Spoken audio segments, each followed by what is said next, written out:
मैं Baghpat medical institute के YouTube channel पर आप सभी का स्वागत करता हूं। जैसा कि आप सभी लोग जानते ही हैं, बागपत मेडिकल इंस्टीट्यूट यूट्यूब पर आप सभी को वोकेशनल कोर्सेज जो कि एनआईओएस के द्वारा चलाए जा रहे हैं, जैसे सीसीएच, सीएचडी, सीएटी और डीएनवाईएस, इनके बारे में आपको पूरी गाइडलाइन देने के साथ साथ इन कोर्सेज को कराता भी है। आप सभी ने थंबनेल पर तो देख ही लिया होगा।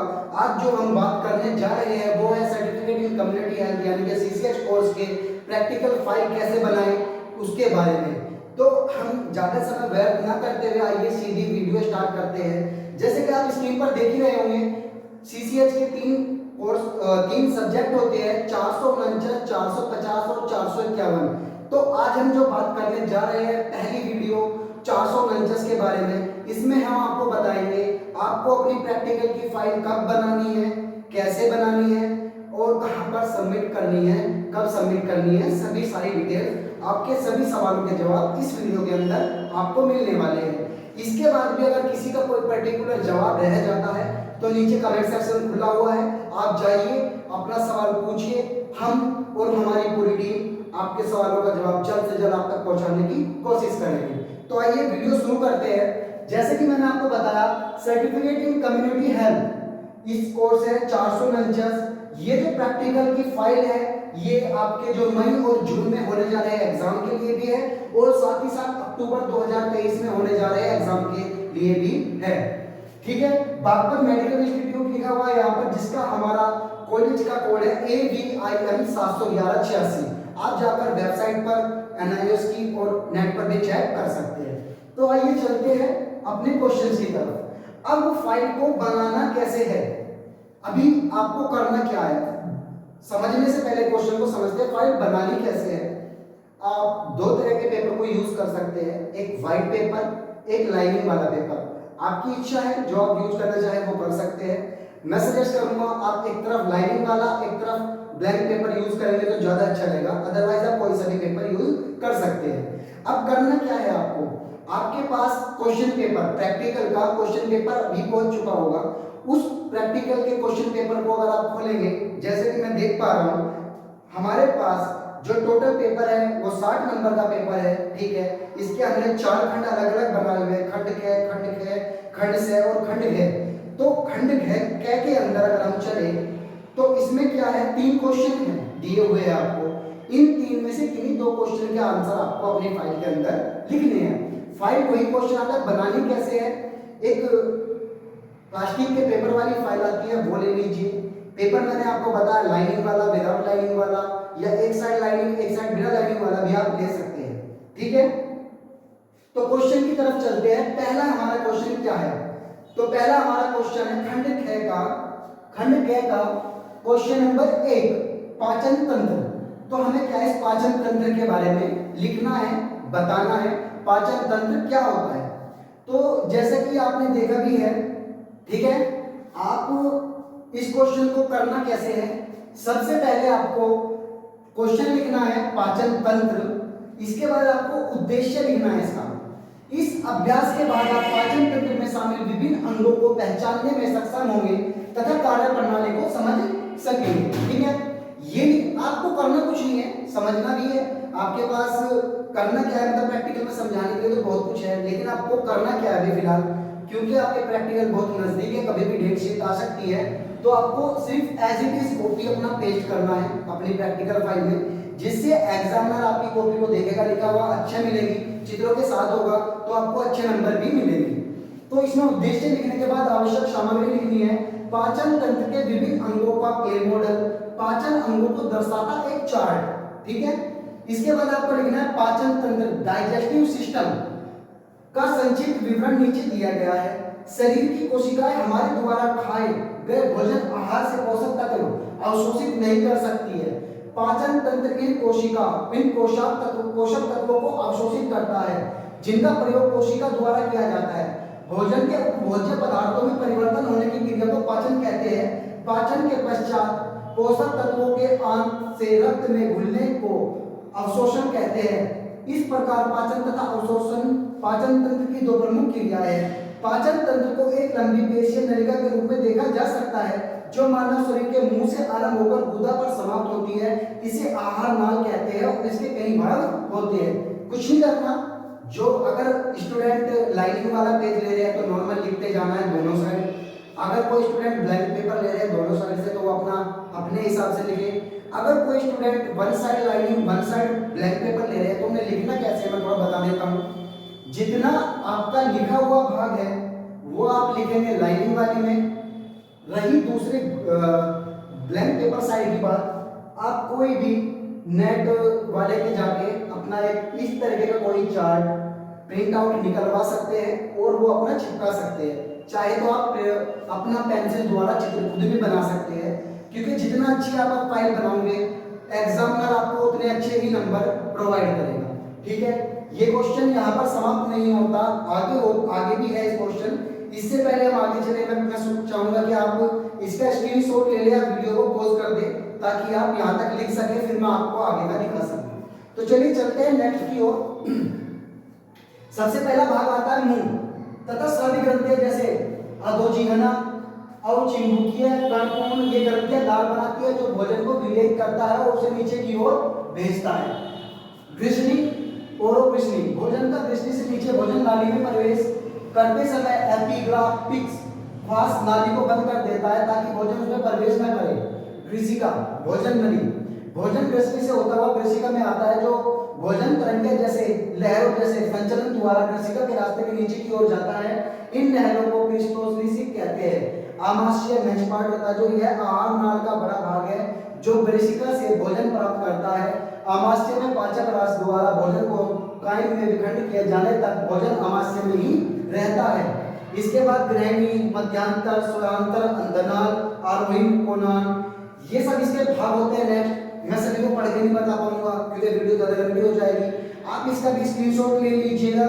स्क्रीनशॉट लेने के बाद या वीडियो को पॉज करने के बाद आप यहाँ का अपना क्वेश्चन को, पहला ही क्वेश्चन है पाचन तंत्र, आगे का पार्ट आप लिख लीजिएगा। इसके बाद जब स्क्रीनशॉट ले लेंगे आप लिख लेंगे तो वीडियो को चलाइएगा। तो हम चलते हैं नेक्स्ट की ओर लेगा। इसका लास्ट पार्ट है अनुप्रस्थ कोलन। इसमें श्लेष्मा का श्रवण होता है जो बड़ी आंत में मल संचरण में सहायक होता है। पानी खनिज तथा बड़ी आंत में अवशोषित हो जाता है। मलाशय और मलद्वार, यहाँ पर आपका पहला क्वेश्चन समाप्त हो जाता है। चित्र या तो यहाँ क्वेश्चन खत्म होने के बाद बना सकते हैं या चिपका सकते हैं या पीछे भी लगा सकते हैं, कोई फर्क नहीं पड़ेगा। दो चित्र नहीं बनाने हैं या लगाने हैं, चित्र सिर्फ एक क्वेश्चन में एक ही बार और एक ही जगह लगाना है। या तो जहाँ क्वेश्चन स्टार्ट हो वहां पर लगा सकते हैं या क्वेश्चन जहाँ पे आपका समाप्त हो वहां पर लगा सकते हैं। अगर कोई one side blank one side lining वाला ले रहा है तो हमेशा चित्र ब्लैंक साइड वाली पर ही लगाना है, प्लेन लाइनिंग वाली पर नहीं लगाना है। ठीक है, ये आपका पहला क्वेश्चन समाप्त हो जाता है। चलिए हम इसका स्क्रीनशॉट ले लीजिएगा। चलते हैं फिर हम क्वेश्चन नंबर 2 की ओर। तो हमारा क्वेश्चन नंबर 2 क्या है देखते हैं। हमारा क्वेश्चन नंबर 2 है,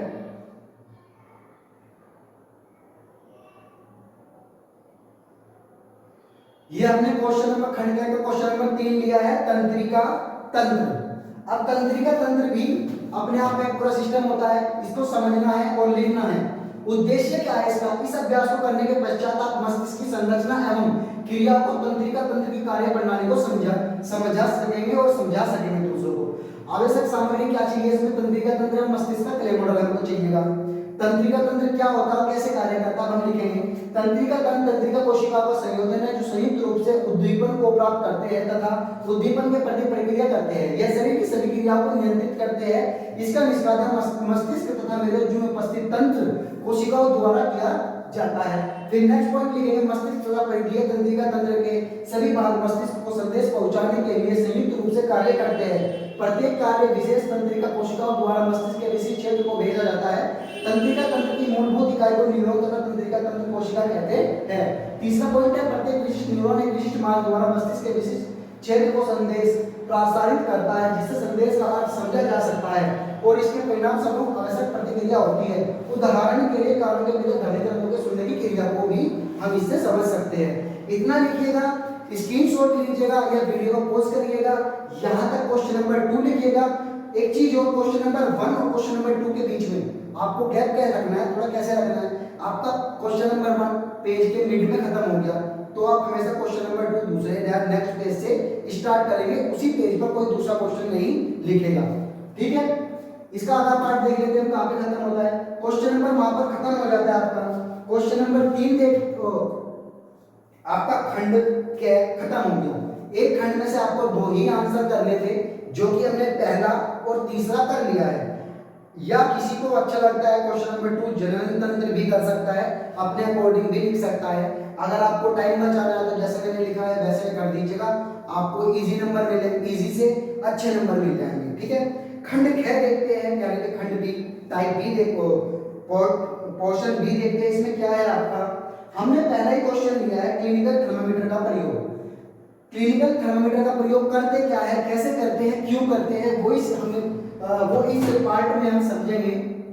तो लिखने के बाद खंड के एक चीज और, हमेशा स्टूडेंट खंड के क्वेश्चन नंबर 1 ये थोड़ा बड़ा लिखेगा, ताकि पता हो कि हमारा पिछला जो पार्ट था वो खत्म हो गया है, अब हम नेक्स्ट पार्ट को लिख रहे हैं। ठीक है, खंड के क्वेश्चन नंबर 1 क्लिनिकल थर्मामीटर का प्रयोग। उद्देश्य, इस प्रयोग को करने के बाद आप मानव शरीर के तापमान की जांच कर सकेंगे। आवश्यक सामग्री क्लिनिकल थर्मामीटर, रुई, साबुन, डिटॉल या सैवलॉन, पानी व थर्मामीटर को साफ करने के लिए, पानी, हाथों व थर्मामीटर को साफ करने के लिए।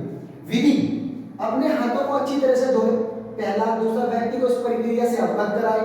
क्लिनिकल थर्मामीटर को सैवलॉन या डेटॉल तथा पानी से धोकर साफ रुई की सहायता से बल्ब के नीचे की तरफ से साफ करना चाहिए, क्योंकि आप जानते हैं थर्मामीटर में नीचे एक स्टील से का वो होता है और जिसे मुंह में रखते हैं, उसे अच्छे से साफ करना है, बिल्कुल अच्छे से साफ करना है रुई से, पानी से और सैवलॉन की सहायता से, ताकि आप दूसरे जब पेशेंट को दे रहे हो तो उसे कोई बैक्टीरिया या कुछ और हानिकारक उसके मुंह में न चले। ठीक है, नेक्स्ट पॉइंट है, अगर क्लिनिकल थर्मामीटर का पारा 35 डिग्री सेल्सियस या 95 डिग्री फ़ारेनहाइट से ज्यादा है तो क्लिनिकल थर्मामीटर को हल्के हाथ से झटके तथा इसका पारा नीचे ले आए। जैसे कि आप देखोगे थर्मामीटर में क्या होता है, उसका पारा 35 डिग्री सेल्सियस या 95 डिग्री फ़ारेनहाइट से ऊपर है, तो उसे हल्के हाथ से ऐसे झटकना है ताकि उसका पारा मर्क्यूरी जो है उसकी वो नीचे आ जाए, अपने नॉर्मल टेम्परेचर पर आ जाए। ठीक है, नेक्स्ट पॉइंट है, क्लिनिकल थर्मामीटर को रोगी के बगल में डालें, 2 से 3 मिनट के लिए इंतजार करें, रोगी के बगल से क्लिनिकल थर्मामीटर को निकालें, उसे नीचे से बल्ब की तरफ साफ रुई से करें तथा क्लिनिकल थर्मामीटर को आंख के स्तर पर रखते हुए रीडिंग नोट करनी है, ऐसे देखते हुए, ताकि आपको क्लियर पता चल सके कि रीडिंग क्या आई है। उसी के आधार पे आपका हम जांच कर पाएंगे कि रोगी का तापमान, शरीर का तापमान कितना है। ठीक है, क्लिनिकल थर्मामीटर को साफ करें, साफ क्लिनिकल थर्मामीटर को उचित स्थान पर रखें, अपने हाथ को अच्छी तरह से धो लें। इसमें हमें नीचे परिणाम और लिखना है। किसी भी एक रोगी का आप तापमान की जांच करेंगे और जांच करने के बाद परिणाम में लिखेंगे रोगी का तापमान इतना आ गया, या तो डिग्री सेल्सियस में भी लिख सकते हैं या डिग्री फ़ारेनहाइट में भी लिख सकते हैं, वो आपकी इच्छा के अकॉर्डिंग है। लेकिन आपको यहाँ पर तापमान नोट करके, रीडिंग करके लिखना है कि आपने कितना तापमान पर्टिकुलर इंसान का नोट किया है। ठीक है, आपका ऑप्शन क्वेश्चन खंड ख का क्वेश्चन नंबर 1 समाप्त हो गया है। चलिए चलते हैं क्वेश्चन नंबर नेक्स्ट की ओर। खंड ख का क्वेश्चन नंबर 2, रक्त समूह तथा आरएच फैक्टर, रक्त समूह तथा आरएच फैक्टर। अब इसको देखते हैं, इस पॉइंट को करने के लिए हमको क्या निर्देश दिए गए हैं, क्या उद्देश्य है और क्या क्या सामग्री हमें चाहिए होगी। तो चलिए चलते हैं क्वेश्चन की ओर। उद्देश्य क्या है, इस प्रयोग को करने के पश्चात आप व्यक्ति के रक्त समूह तथा आरएच फैक्टर का निर्धारण कर पाएंगे। आवश्यक सामग्री, सफेद रंग की टाइल, शीशे पर चिन्ह लगाने वाली पेंसिल, एंटीसीरा ए, एंटीसीरा बी तथा एंटीसीरा डी, एक सुई चाहिए, एक ड्रॉपर चाहिए होगा, एक स्पिरिट चाहिए होगी, रुई इस कार्य के लिए प्रयोग होने वाली स्टिक, मैग्नीफिक ग्लास, माइक्रोस्कोप तथा स्लाइड वाला एक ट्रे तथा प्रयोजन सामान्य के लिए पेपर बैग, हाथ धोने की सामग्री भी साथ में चाहिए होगी। आपको कुछ नहीं करना, कॉपी करिए, अपनी फाइल में पेस्ट करिए, आप अच्छे नंबर लाएंगे, मेरी गारंटी है। तो देख लेते विधि क्या है। हाथों को अच्छी तरह से साफ कर ले, रोगी को उचित रोग से इस बढ़ती पद्धति के बारे में बताइए। एक टाइल से ले तथा शीशे पर चिन्ह लगाने वाली पेंसिल से उस पर ए बी डी चिन्ह लगाए, रोगी के उंगली के सिरे को स्प्रिट से भीगी हुई से साफ करे तथा सुई से निशान लगा दे। रक्त की बूंद को ए बी डी साइड पर डाले। एंटीसिरा ए की बूंद ए साइड पर, एंटीसिरा बी की बूंद बी साइड पर तथा एंटीसिरा डी की बूंद आर साइड में मिलाए। स्टिक से इसे मिलाए। टायर को घड़ी की सुई की दिशा में 2 मिनट के लिए घुमाए तथा समूह को खुली आंखों या मैग्नीफाइंग ग्लास से देखे। सभी प्रयुक्त वस्तुओं को धो तथा उन्हें उचित स्थान पर वापस भी रख दे। इससे क्या होगा, यदि ए साइड में समूह होता है तो संवहन होता है तो बी साइड में संवहन नहीं होगा, तो यह ए रक्त समूह है। यदि बी साइड में रक्त समूहन होता है तो ए साइड में रक्त समूहन नहीं होता है, यह रक्त बी ग्रुप यानी कि बी ब्लड ग्रुप है, ठीक है ना। यदि ए साइड और बी साइड दोनों में समूहन होता था तो यह ए बी रक्त समूह है।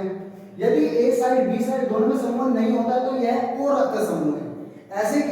ऐसे आप किसी का ब्लड ग्रुप जान पाओगे कि क्या उसका ए ग्रुप है, बी ग्रुप है, डी ग्रुप, सी ग्रुप है, बी ग्रुप है, ए बी ग्रुप है या ओ है, ठीक है।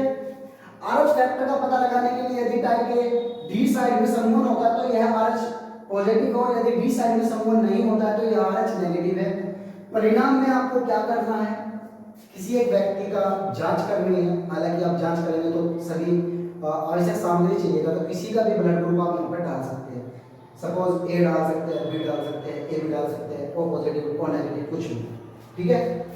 यहाँ का भी स्क्रीनशॉट ले लीजिएगा ताकि ये क्वेश्चन समाप्त हो जाए और हम खंड तीसरे की ओर चल सके, ठीक है। आप स्क्रीनशॉट ले लीजिए।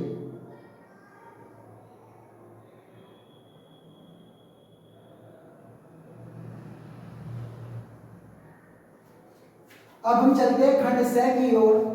खंड स का क्वेश्चन नंबर 2 हमने लिया है ध्यानात्मक आसन, ठीक है, ध्यानात्मक आसन। अब इस प्रोजेक्ट को करने के क्या उद्देश्य है, क्या आवश्यक सामग्री लगेगी, तो लिखना है उद्देश्य। अध्ययन के आसनों का अभ्यास पूरा करने के बाद आप ध्यान से आसन लगाने तथा प्रदर्शित करने की निपुणता प्राप्त करने में सक्षम होंगे। आवश्यक सामग्री एक सिर्फ योग मैट चाहिए होगा आपको उसमें आवश्यक सामग्री के तौर पर। विधि आपकी ये लिखी हुई है, स्क्रीनशॉट लीजिए, अपना पेपर करिए, स्क्रीनशॉट लीजिए या फिर वीडियो को पॉज करिए। चलिए चलते हैं क्वेश्चन नंबर नेक्स्ट की ओर, ठीक है। तीसरा हमने लिया है क्वेश्चन नंबर 3 सूर्य नमस्कार, ठीक है।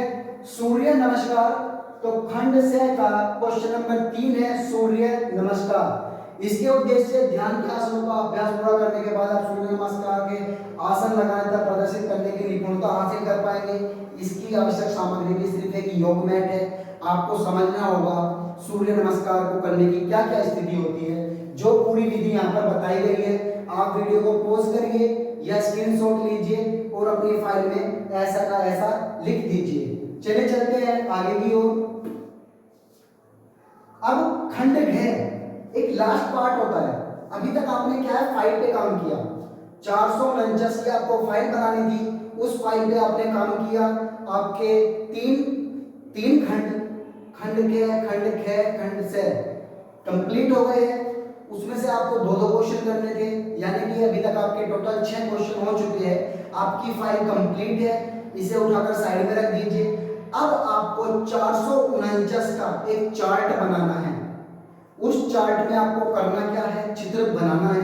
यहाँ पर चित्र चिपकाना नहीं है। जैसे मैंने आपको पीछे फाइल में बताया था कि आप नेट कैफे वाले के पास जाकर, किसी नेट वाले के पास जाकर, साइबर कैफे वाले के पास जाकर पर्टिकुलर क्वेश्चन का एक प्रिंट आउट निकलवा कर उसे भी चिपका सकते हैं। बट यहाँ पर आपको ऐसा यहाँ नहीं करना है। यहाँ पर 2 क्वेश्चन दिए गए हैं। 2 क्वेश्चन क्या है, एक स्टेथोस्कोप और बीपी इंस्ट्रूमेंट का चित्र बनाएं, क्वेश्चन नंबर 1। क्वेश्चन नंबर 2 है कोशिका नामजयी और गुर्दे का चित्र बनाएं। यानी कि इन दोनों क्वेश्चन में 2-2 चित्र बनाने हैं और आपको 2-2 चित्र ही बनाने हैं। या तो 2 चित्र ये बना लीजिए, या क्वेश्चन नंबर 1 का स्टेथोस्कोप का और बीपी इंस्ट्रूमेंट का चित्र बना सकते हैं, ठीक है। तो दोनों चित्र हमने यहाँ पे बनाए हुए हैं।